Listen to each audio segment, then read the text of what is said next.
Buen día tengan ustedes, alumnos de la institución educativa privada del Triunfo. Continuando con las sesiones del curso de biología, en esta ocasión vamos a hacer un resumen, específicamente concentrándonos en el tema de anatomía, lo que es introducción a la anatomía. Antes de empezar, recordándoles siempre, ¿no? Lo que es concerniente al lavado de manos, ¿no? Así para evitar que nuestras manos sean un vector de este virus. Muy bien, vamos a empezar.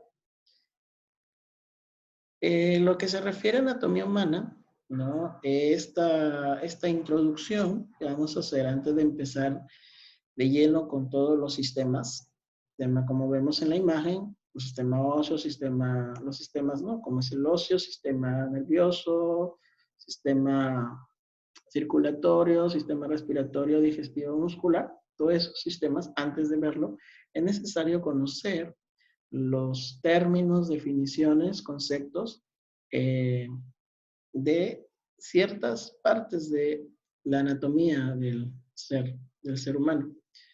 Entonces, con esto, ustedes ya comprendiendo esto, lo demás, digamos, no va a ser tan complicado conocerlo. De repente es un poquito más trabajoso porque hay que aprenderse ciertas estructuras, ciertas funciones, pero con estos términos nos van a ayudar a una mejor comprensión anatómica. Ahora, etimológicamente decíamos que anatomía proviene de dos vocablos. Ana, que significa por medio de, y tomos corto. O sea, esta ciencia, la anatomía, eh, se encarga de estudiar las estructuras o partes que tiene nuestro organismo.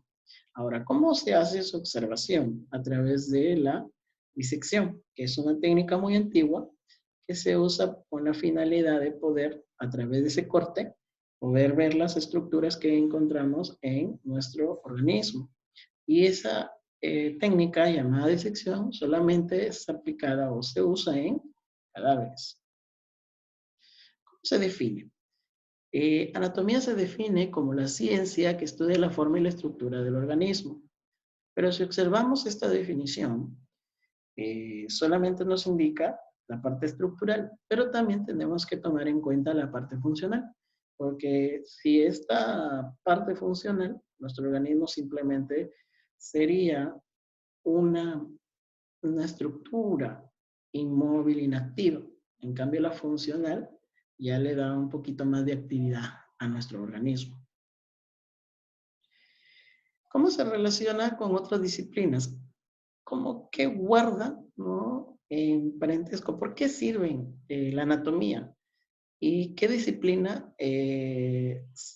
puede trabajar la anatomía? Por ejemplo, le decía yo acerca de la funcionalidad. En este caso, la que va a estudiar las funciones, ¿no? De las partes de nuestro cuerpo se denomina fisiología. En este caso sería fisiología humana, donde se encarga de estudiar lo referente a las funciones vitales, como la función de nutrición, función de relación y función de reproducción.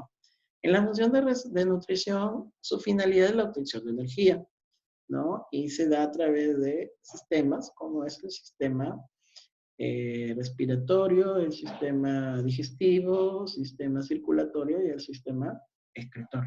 Entonces, todos estos sistemas unidos nos permiten obtener la energía del ambiente, ¿no? Con la finalidad de poder desarrollar correctamente las funciones de nuestro organismo.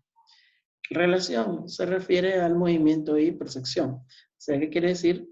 Frente a estímulos, entonces el cuerpo o el organismo va a reaccionar, ¿no? Y a esa reacción frente a esos estímulos se necesita que nuestro organismo los pueda manejar, ¿no? Y haya un equilibrio. Entonces, a ese equilibrio entre lo que hay dentro de nosotros con lo que nos ofrece la naturaleza, para evitar de que el organismo colapse o sufra ante estos estímulos, se le conoce como homeostasis. Y finalmente la reproducción, que es la continuación de la especie, se refiere que la reproducción es una de las funciones que permite que en este caso la especie, como somos nosotros, que somos sapiens, continúe, ¿no? Continúe para que, digamos, no se detenga o no se extinga. En el caso de la naturaleza, la reproducción es para evitar la extinción de la especie, pero en el humano sirve para poder continuar, ¿no? Continuar que nuestra descendencia pueda seguir, ¿no? Y esta es igual, esto tiene su descendencia y así. Luego tenemos a la bioquímica. La bioquímica que se encarga de estudiar la composición de la materia viva, o sea, de los seres vivos, en este caso también del ser humano. Esto se encarga de estudiar a los bioelementos y las biomoléculas. Los bioelementos son cada uno de los elementos de la tabla periódica que se encuentra tanto en la naturaleza como en nuestro organismo. Y en su conjunto, ¿no? Si unimos dos o más bioelementos, nos da como resultado las biomoléculas, las cuales pueden ser inorgánicas u orgánicas. Inorgánicas, por ejemplo, el agua, y orgánicas, por ejemplo, eh, los glúcidos o carbohidratos, ¿no? Y también cómo estas reaccionan, ¿no? Estas reacciones químicas se dan dentro de nuestro organismo, también parte de la bioquímica. Y finalmente tenemos a la genética, que se encarga de estudiar la herencia, ¿no? La transmisión de caracteres de una generación a otra, ¿no? Ahí tenemos que estudiar al ADN, en el cual se encuentran los genes y dentro de estos genes están dentro de lo que se denomina cromosoma. Y ese cromosoma lo encontramos dentro del núcleo de la célula. Entonces, eh, esas características que tenemos físicas se encuentran dadas en el gen, ¿no? Que luego van a ser expresados. Y, hay otras, digamos, relaciones con respecto a la genética que son las patologías, ¿no? Esta cuestión de las patologías se refiere a las, digamos, entre comillas, enfermedades, porque algunas no son enfermedades, simplemente son condiciones, ¿no? Como en el caso de los síndromes. Ahora, división de la anatomía. Esta división, ¿no? Se refiere también a partes que tiene o que son objeto de estudio de la anatomía, ¿no? Por ejemplo, la anatomía microscópica, que va a estudiar a estructuras que son muy pequeñas, que solamente son visibles a través del microscopio, como son las células y los tejidos. Luego tenemos la anatomía macroscópica, que ya no es necesario el uso de microscopio, pero para poder observarlo lo podemos hacer a través de técnicas o a través de instrumentos. O también a simple vista también podemos observar. Por ejemplo, los aparatos y sistemas para poder observarlo. O se hace el corte, como vimos en la primera imagen, o a través de instrumentos para poder observar y cómo está constituido nuestros sistemas, nuestros aparatos. Y a este se le conoce como anatomía sistémica. Y luego tenemos la anatomía topográfica, donde lo que va a hacer es dividir el cuerpo por regiones, como son la cabeza, el tronco, las extremidades. Entonces, y así, ¿no? Entonces, esas regiones, ¿no? Eso lo estudia, digamos, parte de la anatomía regional o topográfica, ¿no? Entonces, tanto la anatomía sistémica como la anatomía topográfica son parte del estudio de la anatomía macroscópica. Embriología. Embriología se refiere al estudio de embriones. Entonces, en el caso de la anatomía, lo que va a estudiar es cómo es el proceso desde la concepción hasta antes del nacimiento. Cómo va cambiando, en este caso, el humano, ¿no? El hombre, ¿no? Y en ese tiempo de gestación, ¿no? Cómo te va presentando o van apareciendo estructuras anatómicas que sirven como base de estudio de la embriología. Anatomía patológica se refiere a las enfermedades que se dan directamente en ciertos órganos de nuestro organismo. Por ejemplo, tenemos al lado de tuberculosis que va a atacar directamente aquí a los pulmones. Luego tenemos la anatomía radiológica, que se refiere al estudio o comprensión de los órganos o parte de nuestro sistema, ¿no? O organismo, pero usando instrumentos, ¿no? Como por ejemplo los rayos X. Podemos observar unas radiografías aquí donde podemos ver nuestros huesos, ¿no? Pero también en la actualidad se usan otros instrumentos como son los ecógrafos para sacar ecografías, los tomógrafos para sacar las tomografías, ¿no? Y las resonancias magnéticas también. Terminología anatómica descriptiva se refiere a los términos anatómicos que describen, ¿no? De manera correcta a las estructuras o componentes de nuestro organismo. Aquí tenemos, por ejemplo, la posición anatómica. Está referido más a lo que es postura, ¿no? Entonces, ¿para qué sirve esa posición anatómica? Nos indica la correcta postura que debe tener nuestro cuerpo hablando anatómicamente. Por ejemplo, vemos la imagen donde está este hombre parado, ¿no? Entonces, la postura, en esa postura que es la correcta. ¿Y cómo la describimos esta? Pues descriptiva, ¿no? ¿Cómo la describimos? Miren, de la siguiente manera.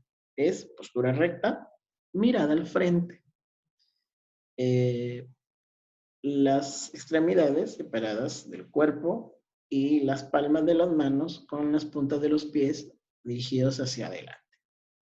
Entonces, repetimos, ¿no? Postura recta, mirada al frente, fija, extremidades separadas del cuerpo y las palmas de las manos y la punta de los pies dirigidas hacia adelante. Los términos de orientación. Estos términos nos indican la orientación, ¿no? O hacia dónde va dirigido nuestras partes del cuerpo. Ahí tenemos, por ejemplo, 8 términos de orientación. Tenemos proximal y distal, ¿no? El cual nos indica que está cerca o lejos de donde se va a insertar nuestras estructuras, en este caso las articulaciones de las extremidades con el tronco, ¿no? Si estas partes de nuestro cuerpo, en este caso de esta extremidad, se acercan al punto de inserción, se dice proximal, pero si se alejan del punto de origen o inserción, se dice distal. Craneal o caudal. Craneal quiere decir que va dirigido hacia arriba y caudal hacia los pies o hacia abajo.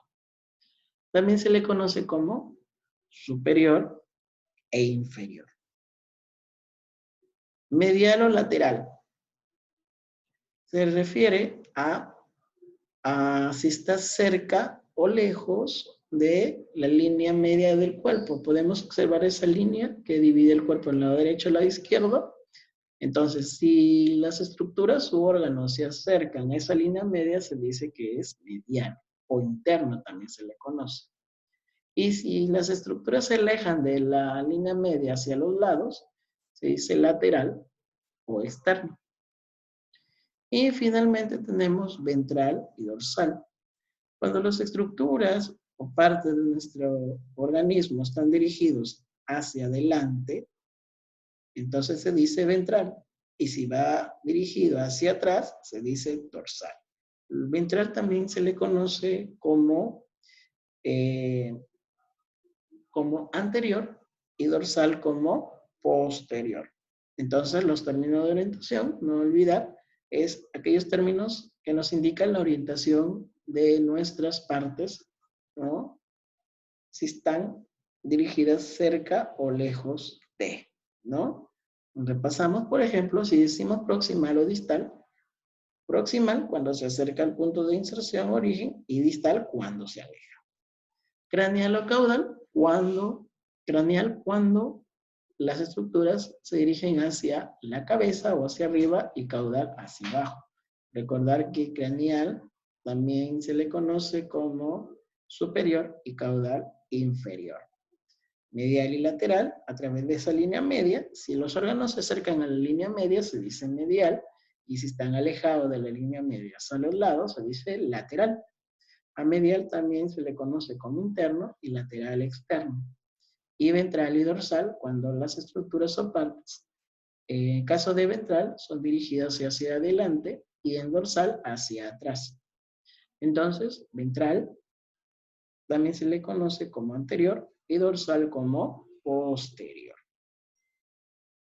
Los planos anatómicos. Los planos anatómicos son planos imaginarios que sirven para dividir el cuerpo dependiendo su orientación. Por ejemplo, el plano frontal o coronal va a dividir el cuerpo en parte anterior y parte posterior. El plano sagital divide el cuerpo en lado derecho, lado izquierdo. Y el plano transversal o horizontal va a atravesar el cuerpo y lo va a dividir en parte posterior, parte superior o inferior. Entonces, recordar, ¿no? Acerca de los planos anatómicos, que son planos imaginarios. Entonces, tenemos ahí para recordar un poco que los planos son planos imaginarios. En este caso, si decimos plano frontal, nos referimos a que este plano divide el cuerpo en anterior y posterior. Si decimos plano sagital, en lado derecho, lado izquierdo. Y si decimos transversal u horizontal, el cuerpo lo divide en parte superior y parte inferior. Cavidades corporales se refieren a esos espacios donde se van a encontrar alojados los órganos. En caso de lo que observamos aquí en la imagen, podemos percatarnos que hay 6 cavidades y que una de las cavidades no se le conoce como tal, sino se le conoce como canal. ¿Por qué? Porque las cavidades son espacios grandes, en cambio el canal son estrechos, ¿no? Como podemos observar en la imagen. En lo que se refiere a la cavidad craneal, en esa cavidad se van a encontrar alojados partes del sistema nervioso central, como son el cerebro, el cerebelo y el tallo encefálico. En lo que se refiere al canal vertebral, allí va a recorrer por la columna vertebral, la médula espinal y los nervios raquídeos. En lo que se refiere a la cavidad torácica, se encuentra alojado en mayor parte el corazón y los pulmones. Luego tenemos la cavidad abdominal, que junto con la cavidad pélvica forman la cavidad abdominopélvica. Y esa cavidad abdominopélvica está separada de la cavidad torácica a través del músculo llamado diafragma. Ahora, en la cavidad abdominal se encuentra alojado gran parte del tubo digestivo. Y en la cavidad pélvica se va a encontrar alojado la última porción del tubo digestivo y parte del sistema urinario. Entonces ahí tenemos las cavidades, ¿no? Para recordar que son espacios donde se encuentran alojados los órganos de nuestro organismo, los órganos internos. En el caso de la cavidad craneal, se encuentra alojado ahí en nuestra parte del sistema nervioso central, que está el cerebro, cerebelo y el tallo encefálico. El canal vertebral, que no es conocido como cavidad, ¿por qué? Porque es mucho más estrecho. Y allí pues se recorre o va a estar alojado la médula espinal y los nervios raquídeos. En la cavidad torácica, ¿no? Vamos a encontrar alojados al corazón y a los pulmones. Y luego tenemos el diafragma, que es el músculo que va a separar la cavidad torácica de la cavidad abdominopélvica, ¿no? Y la abdominopélvica está conformado por la cavidad abdominal y la cavidad pélvica. En lo referente a la cavidad abdominal, vamos a encontrar la mayor parte del tubo digestivo y en lo que se refiere a la cavidad pélvica, la última porción del tubo digestivo y la parte, ¿no?, que conforma el sistema urinario. Urogenital, también se le conoce. Muy bien, seguimos. Regiones abdominales. Se refiere a cada parte o región en la cual se encuentra dividido el abdomen y qué es lo que hay dentro de él, ¿no? La referencia la podemos tomar del estómago, del órgano. Entonces, podemos observar en la parte media está la palabra gastrio, Gastrio significa estómago. Ahora, cuando se encuentra en la parte superior de las regiones se dice epigastrio. Se encuentra en la parte media, mesogastrio, y en la parte inferior, hipogastrio, ¿no? Y siempre en la parte media del cuerpo. Luego tenemos las otras regiones, ¿no? Que si tú observas, tanto en el lado derecho como en el lado izquierdo, son similares los nombres, solamente cambia que la ubicación. Por ejemplo, si está al lado del epigastrio, se le conocen como hipocondrios. Si está en el lado derecho, hipocondrio derecho. Si está en el lado izquierdo, hipocondrio izquierdo. En el mesogastrio, al lado de él se encuentran los flancos. Flanco derecho, si está en el lado derecho, y flanco izquierdo en el lado izquierdo. Y al lado del hipogastrio se encuentran las fosas ilíacas. Fosa ilíaca derecha, si está en el lado derecho, y fosa ilíaca izquierda, si está en el lado izquierdo. Entonces, recordando, las regiones abdominales son regiones o partes en cuales se encuentra dividido nuestro abdomen. Entonces se llama abdominal, nuestro abdomen. Y dentro de esas regiones, digamos, se encuentran alojados ciertos órganos. Si se dan cuenta, son del sistema digestivo. Ahora, ¿cuáles son esas regiones? Recordando, ¿no? Se toma como referencia al estómago, por eso es gastrio, ¿no? Dice los términos que están en la parte media. Epigastrio, si esta región es en la parte superior, mesogastrio, si es en la parte media, e hipogastrio en la parte inferior.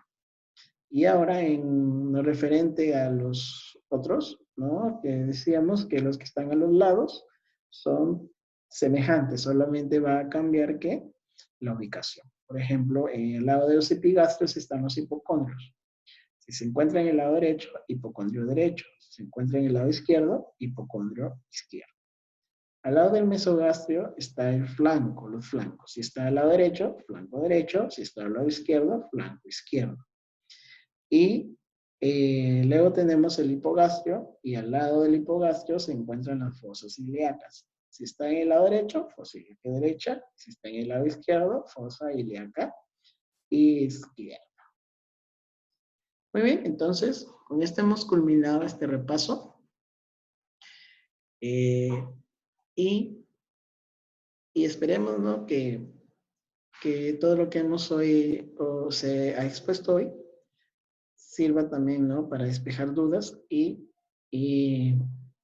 que también, ¿no?, sirva como para aprender un poco más, ¿no? De repente cosas que no os he dicho ya se han podido hacer aquí.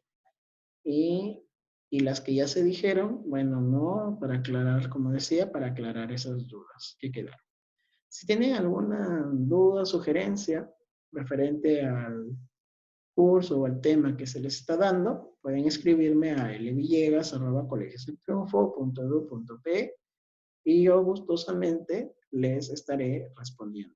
Muy bien, conmigo ha sido todo por hoy. Espero que la estén pasando bien, estén aprovechando el tiempo en seguir aprendiendo y conmigo será en una próxima oportunidad. Hasta luego.